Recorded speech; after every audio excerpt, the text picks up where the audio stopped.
Hello, back again with another bass guitar. This time it's my J&D 1970s style jazz bass, and it's an absolute beaut. I've had this for about a year now and it's fantastic. There you go, J&D. You can just about see that. Now these are, there you go, bit of light. So J&D classic jazz bass, doesn't say jazz bass anywhere on it, it says classic, vintage or something. But it's a 1975 style bass with the block inlays, although they're not inlays, they're just like stickers, decals under the lacquer. But it's a fantastic bass. Got this from DV247, which is a UK online retailer. I think they're UK anyway, they've certainly got a UK depot, which is kind of why I was keen to get this, because I thought in the event of any returns it can just go back to Romford or wherever it was it came from. So Thomann, who do the Harley Benton bass, which that's kind of their sort of house own brand, I suppose. DV247 sort of house own brand is J&D.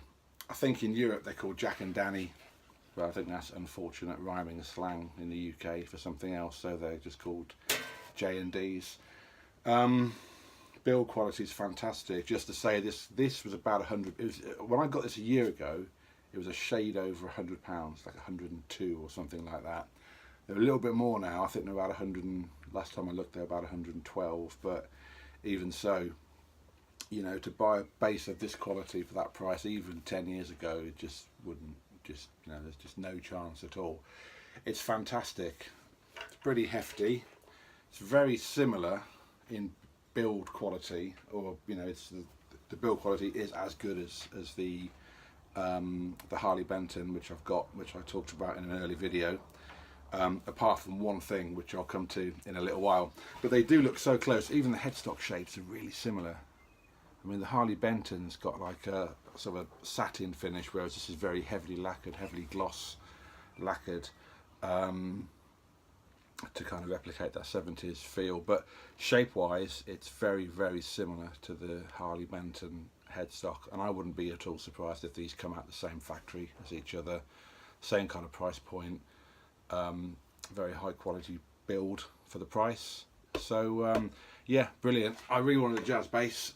The reason I got this, two reasons really. I was playing a Stingray, which I love, which I've since gotten rid of because I just found the neck a bit too chunky, it's making my hand tired, even though I loved it and it sounded awesome.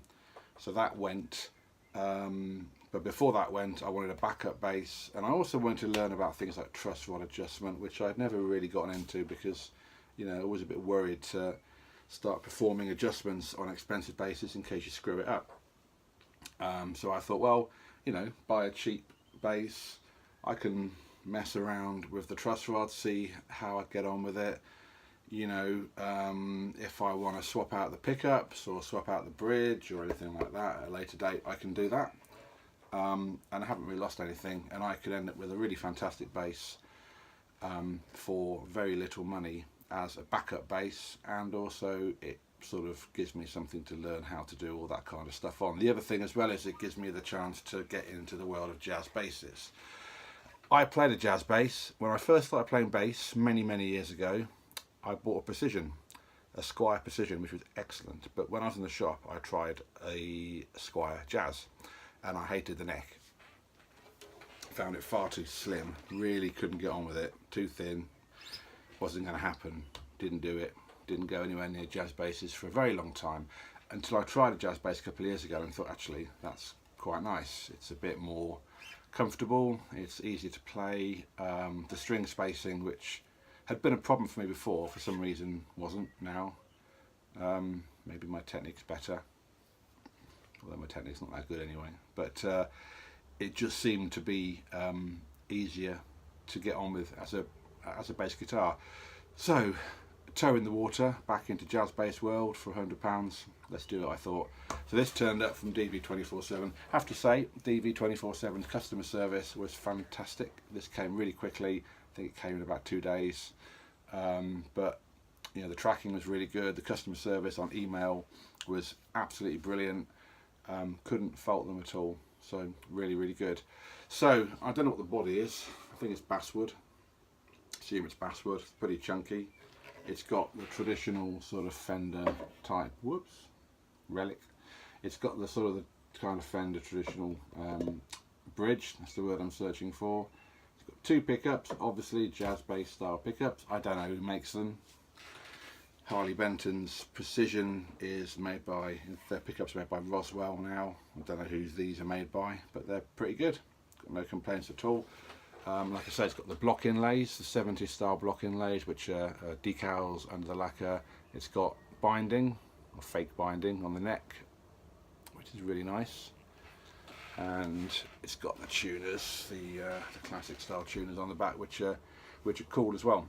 Now, as I said, I bought this with the intention of swapping parts out and doing some modifications to it. Truth is, I haven't had to. The only thing I've done to it is rubbed down the back of the neck, because it's really heavily lacquered, glossy lacquer.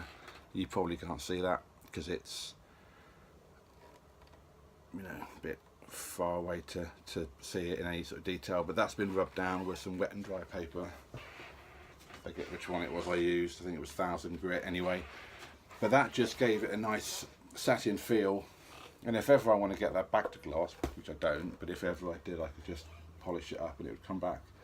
But that makes it really good for gigging, which I do with this bass a lot. This very quickly became my main gigging bass. The Stingray didn't get touched for a long time, in fact until I sold it. This just became the bass for me for live work. It's fantastic. I still use it now a lot for live work, even though I've got a proper Fender Mexican jazz bass now, which is my sort of #1 bass.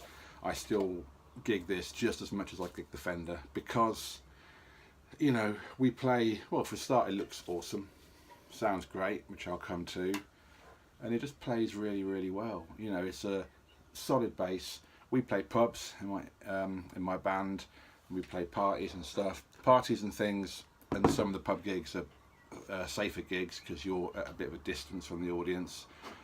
But the gigs that I really like are the ones when you're squashed into the corner of a pub and it's hot and sweaty and you're eyeball to eyeball with the audience and you've just got a mic stand there and the people there, and I love those. That's what it's all about for me. However, beer gets spilt, mic stands get knocked into, people trip over pedal boards and leads, and things can get yanked out and knocked and splashed and all sorts. And if this gets knocked or dinged, then it's a shame, but I'm not going to go and cry about it, you know.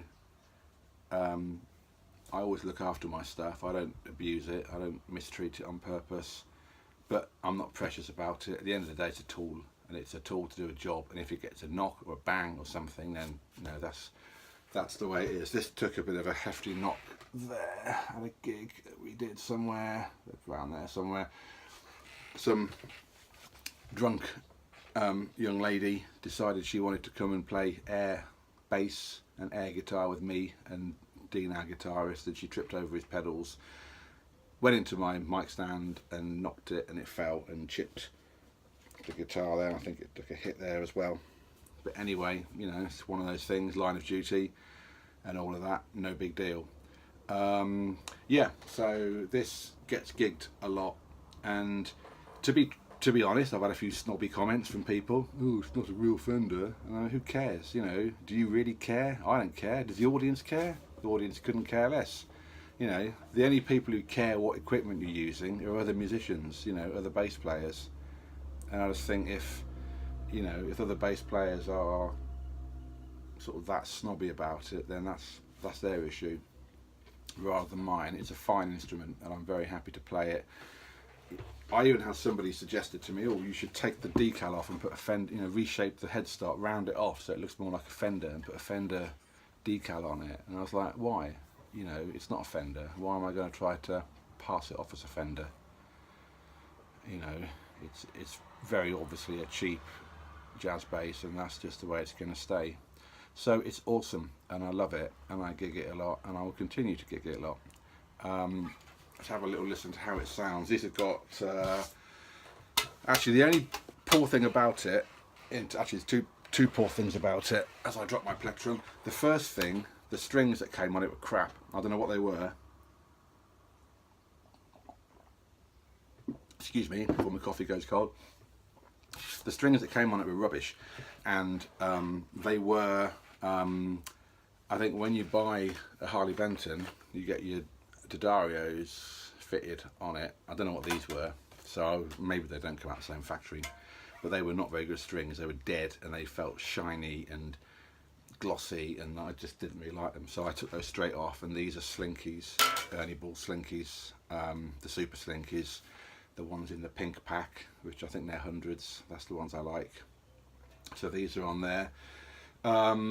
Actually, apart from glossing down the neck there, the only other thing I've done is put strap locks on, shallow strap locks.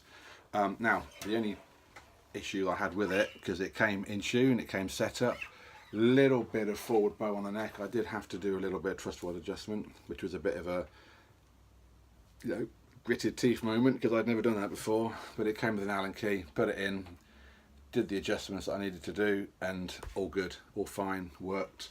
Setup's fantastic now. You fret it at the first fret, hold it down the body. You've got not even a millimetre, which is perfect, really nice. Intonation was way off actually when I got it, but I fixed that. So, you know, I learned how to do intonation, I learned how to do truss rods, so that's cool. Then the nut's okay, it's well cut, well fitted.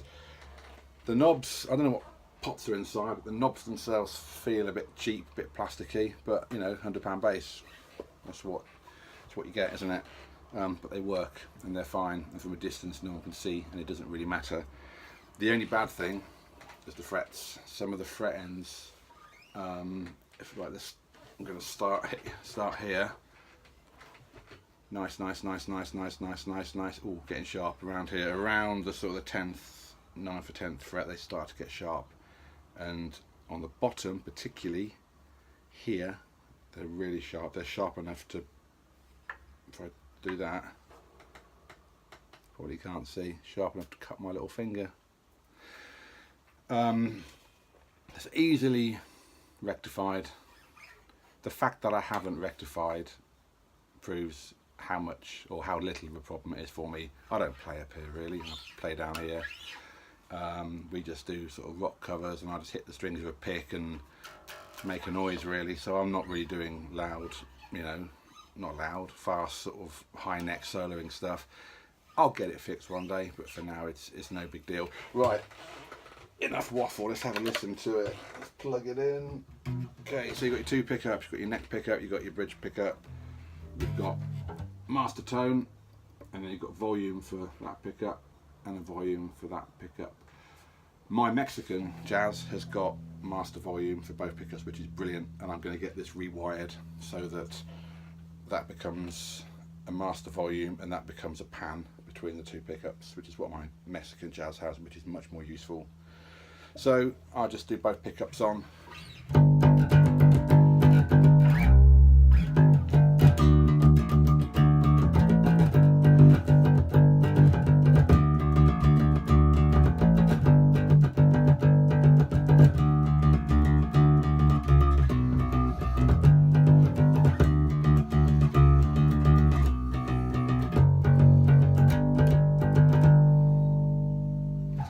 Feeder, one of the songs we play in our set, always goes down a storm. So that's both pickups on full, tone on full. It's got a nice growl.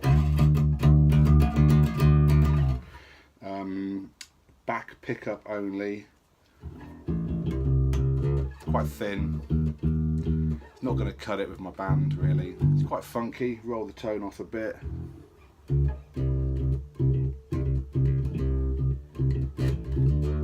It's a bit weak sounding, so I wouldn't use that anyway.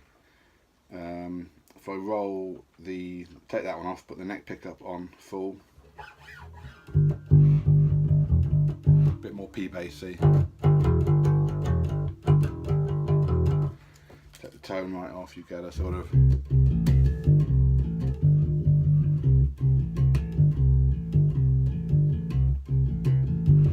more of a thud.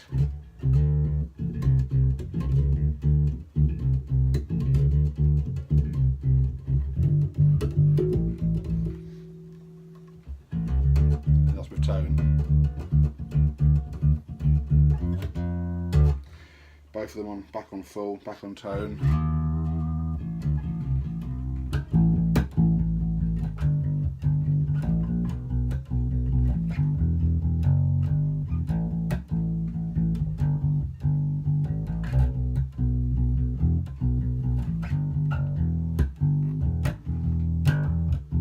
So it's good. You've got plenty of clank if you want it. If you hit the strings hard.